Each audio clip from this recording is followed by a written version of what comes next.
I mean, Kenneth Ogunko went as far as saying for 2027, Peter Obi, Bola Tinubu, Atiku should move aside. Let me put it this way. Peter Obi did not lose the last election. Peter Obi won the last election. INEC and the judiciary performed their magic.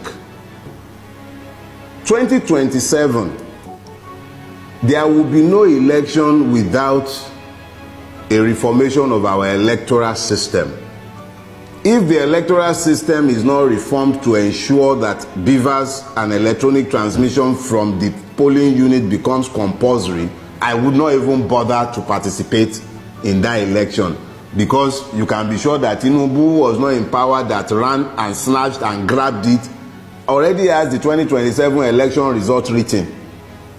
A Tinubu that will be busy appointing weakest man as electoral commissioner, the most violent election rigger in Nigeria today, he openly is Wike. That is the person whose proxy was being appointed as that's a weighty allegation. Electoral commissioner. That's a weighty allegation. I said it because he's on video. Now I beg, she will stop being politically correct. There are multiple videos and audios of Wike enforcing his political will in Rivers State over and above the sovereign will of the people of that state. Violently too. So this is not, please, I don't do beer parlor talk. No, because and when you need to balance things, you can. Are you suggesting? Okay, so let's turn it into an argument. I am saying here, my name remains Dele Farotimi, and I am saying that there are more than enough material online showing Wike violently suppressing the right of the people of Rivers State to elect their chosen representatives. And I am saying that his personal aide, his person, has already been appointed a resident electoral commission since Tinubu came to power. So how can you be talking about a free and fair election in 2027 when it's already a fait accompli that without consequential amendment of the Electoral Act, without a consequential reformation of our judicial system, the same madness that took place in 2023 will repeat itself in 2027. If we do not tell ourselves these basic truths ahead of time, how can we even hope that anything will change? We have to be unapologetic and unrepentant in pushing the truth in their eyes. As I've told you, the truth is both a sword and a shield.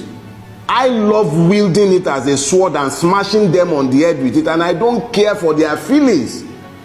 I don't know how long any one of us is going to live. I'm not going to live my life kowtowing to the opinion, sentiments, or emotions of worthless human beings who have wrecked the life of thousands and millions by their actions and inactions. So we cannot be talking about an election in 2027 in the presence of the multiple madnesses that have remained with us, in the presence of a situation where a corrupt INEC chairman will open his mouth and blithely declare on national TV, go to court. We can't be having that and be talking about an election in 2027. We must at least be honest enough to tell ourselves what is in front of us.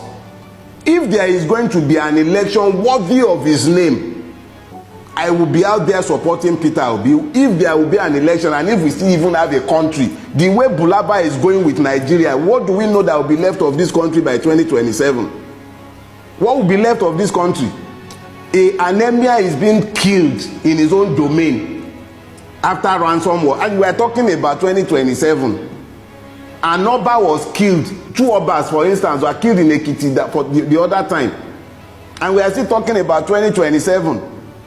You practically don't have a functional state again. Somebody is single-handedly, without recourse to any due process, the due process law be damned, the PPP law be damned, single-handedly without public tender of any sort, be awarding a road at 4 billion naira per kilometer, and you are still talking about a country. Why are we lying to ourselves? We must, even if they will not agree, we must be unapologetic in telling these truths. Whether we would have a country in 2027 is up in the air. Hunger has become a real issue. So, I mean, the government of the day will say, Mr. Farotimi, That they are making. Which government? The government that cannot even ensure that we have fuel.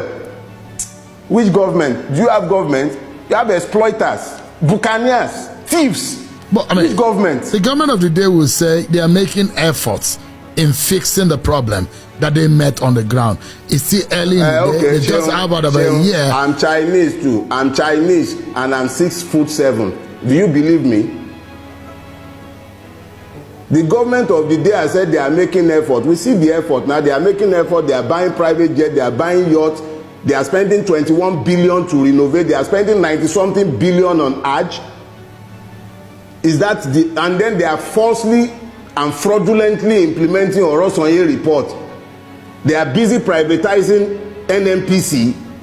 We are busy refining in Malta and everywhere. We see the effort they are making. So I'm Chinese too, Sheung, and I'm 6'7". Do you believe me? So you don't see any good that this government has done since the last 1 year? You, I'm asking, because I'm a journalist. I'm asking. See, I had no expectation of anything good from this government. Nobody steals power to benefit the people. It does not happen. I do not expect the mercies of a thief who has robbed me. I was not under any illusion whatsoever about this government.